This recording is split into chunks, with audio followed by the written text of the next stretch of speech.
तर नमस्कार, आम्ही विक्रोळीवर आलो. दर्याचा राजा रेस्टॉरंट आणि स्टे इकडचं वातावरण खूप चांगलं आहे. आम्ही इथे सुरमई आणि पापलेट थाळी ट्राय केली. तर विचारा तुम्हाला काय वाटतं, कसं होतं? एक नंबर.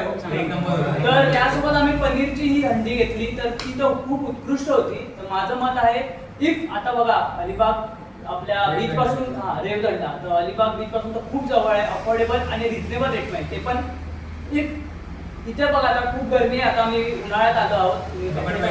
तरी व्हेंटिलेशन पासून लाईट्स ॲम्बिशन्स खूप चांगला आहे. तर माझं असं मत आहे की तुम्ही एकदा भेट द्या. त्यासोबत त्यांचा स्टे देखील आहे, ते पण उत्कृष्ट. सर्व्हिस एकदम मस्त, एकदम प्रॉपर फास्ट. त्यासोबत तुम्हाला काय तुम्ही कसं काय वाटतं, तुम्हाला इथे काय खूप छान आहे, खूप छान होतं. एकदम सर्व्हिस सर्व्हिस पण असं व्हेंटिलेशन वगैरे खूप छान होतं. सर्व्हिस पण स्टाफची खूप चांगली होती.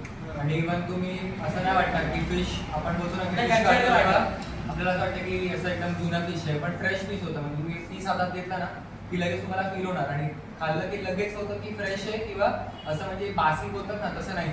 तशी होती. खूपच छान.